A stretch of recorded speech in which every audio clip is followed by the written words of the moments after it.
Welcome to boxing matchup day 7. Who would win a 15-round fight between George Foreman and Rocky Marciano in their prime? Welcome to Jersey City Boxing Fan. Just remember, I'm not an expert. I'm just a fan. See behind me here, I got some merch that I don't have a merch store online yet, but I'm going to get one up soon. So if you want to buy some masks or a shirt or whatever, I'm going to try to get a charity to donate to for boxers, and we'll do some good that way. All right. So let's start with Rocky Marciano. Rocky Marciano, that's not his real last name. He was born Rocco Francis Marchegiano. My pronunciation might be off. Born September 1st, 1923. Passed away August 31st, 1969. His career spanned only about 8 years, 1947 to 1955. He was a world heavyweight title for 4 years, from 1952 to 1956. And he was the only heavyweight champion to have finished his career undefeated. BoxRec ranks him about 4th heavyweight ever. I disagree with that. I did my own little top 10 list last time where, I don't feel as though that's the case. And, I don't think that Rocky Marciano should be ranked above George Foreman or Joe Frazier, but they do have it that way. But I get it. He's undefeated and he's incredible. But, to each their own. People have different opinions. All right, so how is his chin? Well, that's part of it.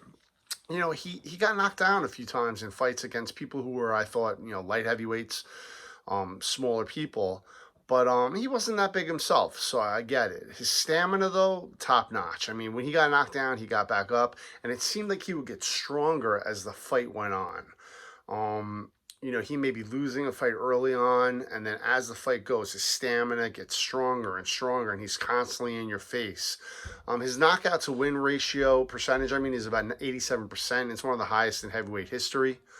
He grew up on the south side of Brockton, Massachusetts. His parents were Pierino Marchegiano and Pasqualina Picciuto.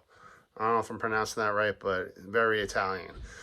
Both his parents were immigrants from Italy. His father was from Ripa Teatina, Abruzzo, while his mother was from San Bartolomeo in Galdo, Campania.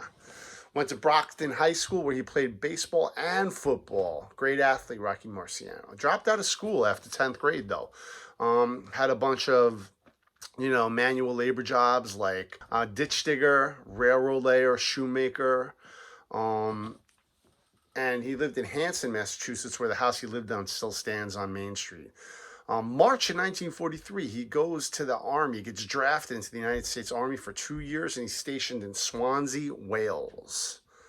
He had a short amateur career, tried out for a baseball team for a month, then focuses on boxing.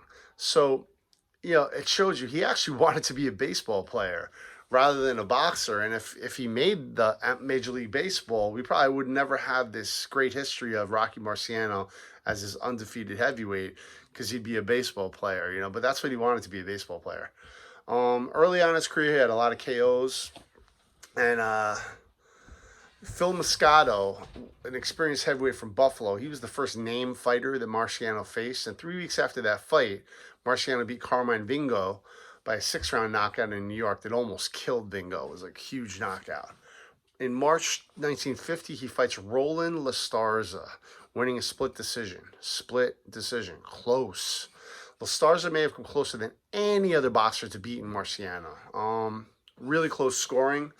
Every 3 judges had it by one round each. It was really, really close. 1 round difference, or one had it the draw. In 1951, he was showcased on television for the first time. And then he knocked out Rex Lane, who was a good fighter, 34-1 at the time, in 6 rounds. Then, October 27th, my son's birthday, 1951, the 28-year-old Marciano takes on the 37-year-old Joe Louis. Joe Louis was 37, but I'm telling you, he looked older to me. Like he just, all the 12 years of being heavyweight champion took its toll on Joe Louis. He's not champion anymore. He had already lost, I think, to Ezra Charles, right? And coming into the bout, though, Marciano's an underdog. and Marciano upsets Lewis, and that's Joe Lewis's last career bout. And I think it hurt. It was hard on Marciano having to beat Joe Lewis like that. And there's a history of that in boxing where you have the newcomer beating his idol or someone who is held in high esteem by people, like Larry Holmes beating Muhammad Ali. That's one of the saddest things you could ever watch, in my opinion. Um, I watched part of it recently. I just had to shut it off. It's just sad seeing that.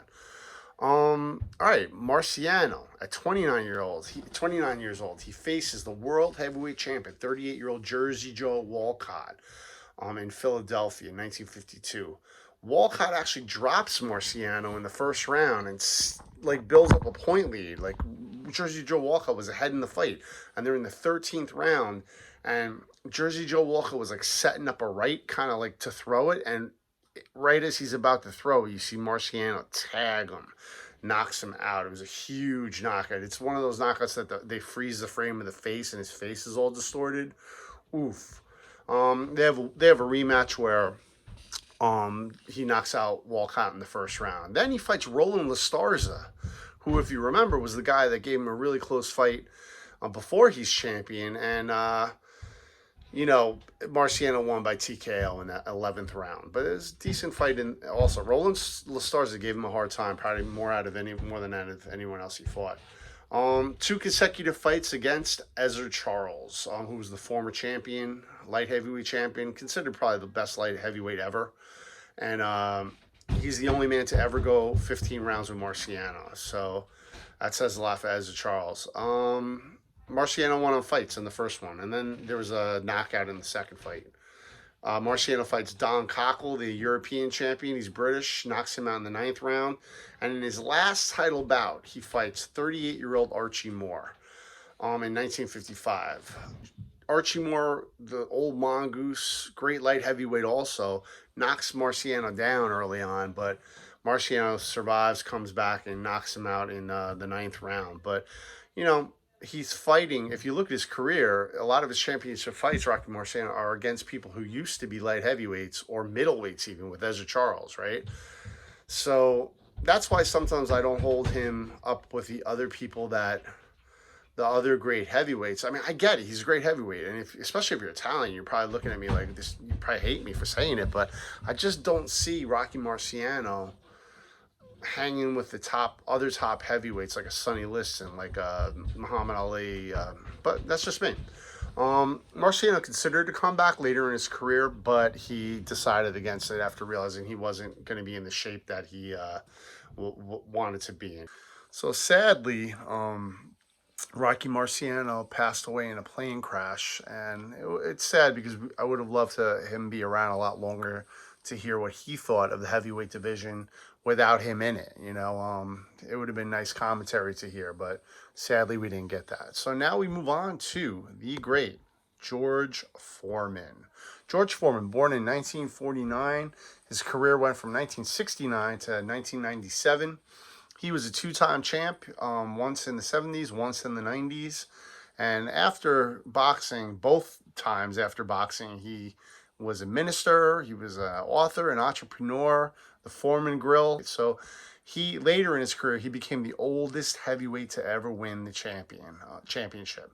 Born in Marshall, Texas, he grew up in the 5th Ward community of Houston, Texas, had 6 siblings. He was a troubled youth, all right? He even says this himself. He was had a difficult time, robbed people, mugged people. He dropped out at the age of 15 from school and became a full-time mugger. His mother signed him up for the job. My dog's bumping in here. Sorry about that. And his mother signed him up for the Job Corps, and he always credits the Job Corps to I'll put him in this Job Corps with saving his life. It gave him a sense of purpose. It gave him a sense of being, and it really helped him out. He got his GED, became a carpenter and a bricklayer, and then after moving to California through the Job Corps, he began to train for boxing.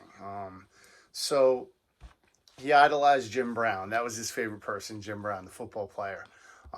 He as an amateur, he ends up in the Olympics. He gets to go to Mexico City, and it was there that when he won, he was so proud of winning the gold medal that he was waving the flag, the U.S. flag, and he got a lot of problems for that because that was the the time when you had the people protesting and putting the fist up for rights, equal rights, and they saw George Foreman's flag as going against that, but he says no. He was just, he was proud of just to be an American, and he did that.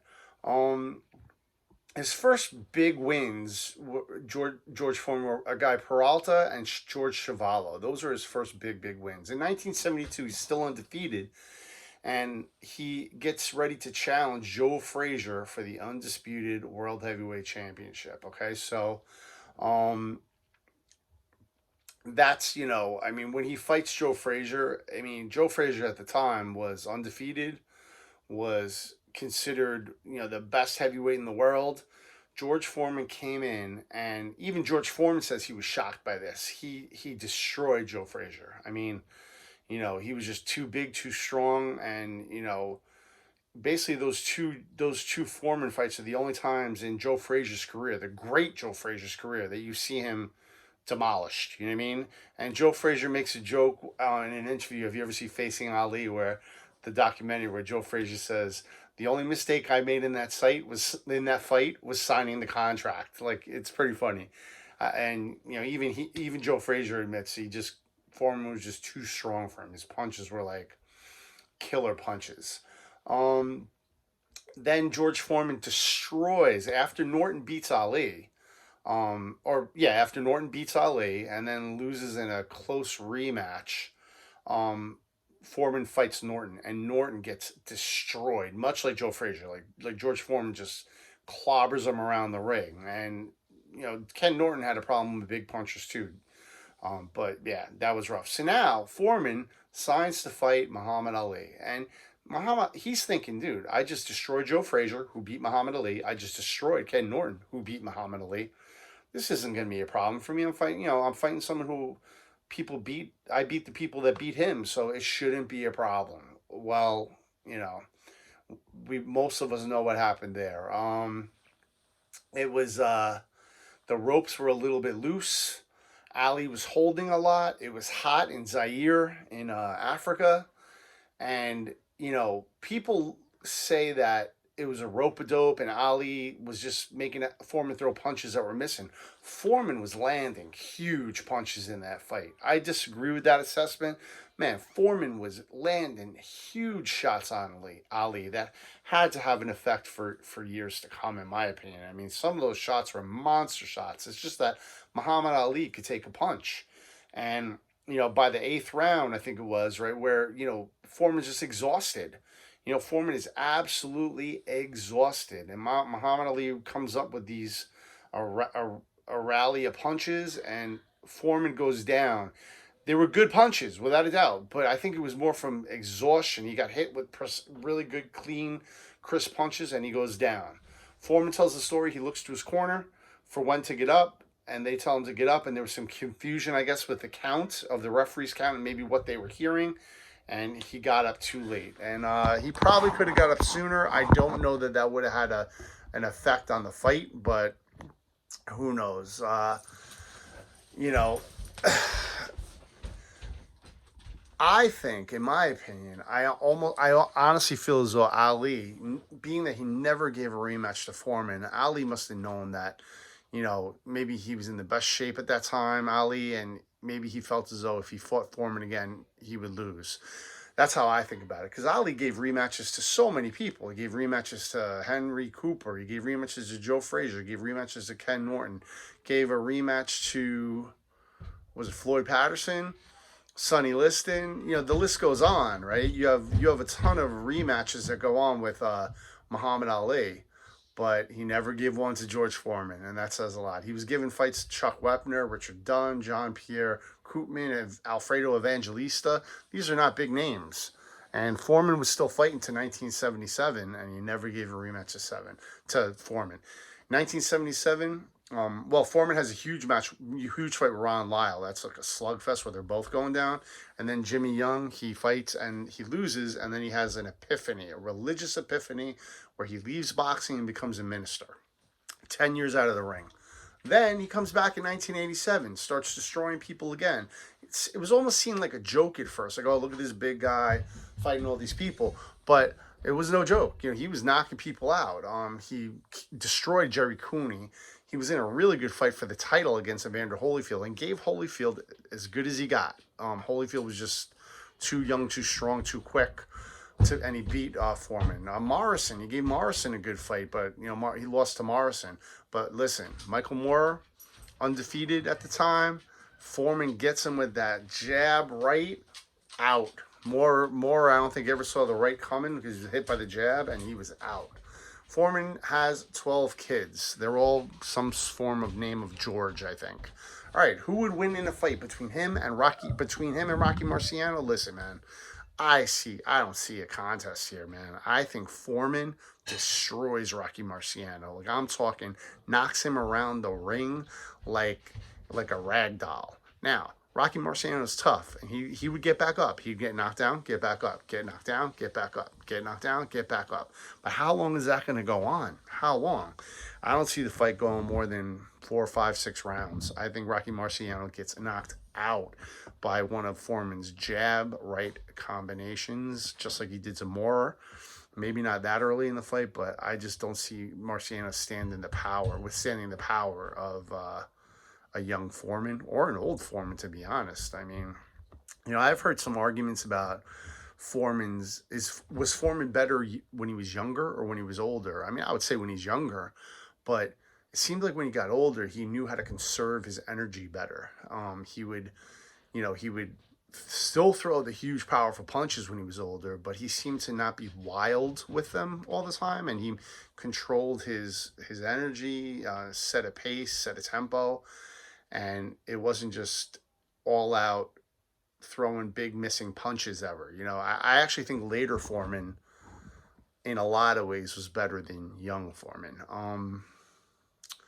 Other than the fact that I think when you get older, obviously we all lose ability and skill or whatever, but they always say you don't lose your punch, man. Like, so a big puncher when he's young is going to be a big puncher when he's older. So we'll see. With Tyson coming back, I'm curious about that because a lot of Tyson's power came from his speed. So, but man, some of the videos that are coming out now, Tyson looks incredible, man, incredible.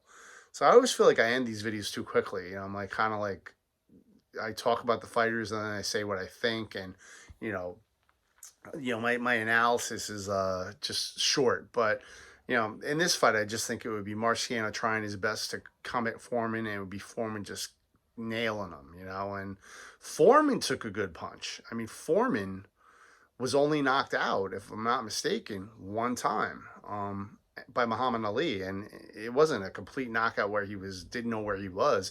He got knocked down from exhaustion and got up, but just by a second late or a half a second late. But anyway, it's been a pleasure. Thank you for watching. Jersey City boxing fan. Remember, I'm not an expert. I'm just a fan. And look to my next video coming out soon of boxing matchups and rankings and all that stuff. Another good website, if you're into my YouTube channel, another good YouTube channel I would like to shout out to Rummy's Corner. Rummy's Corner, man, great channel. Check that out. All right, see you later, guys. Jersey City boxing fan.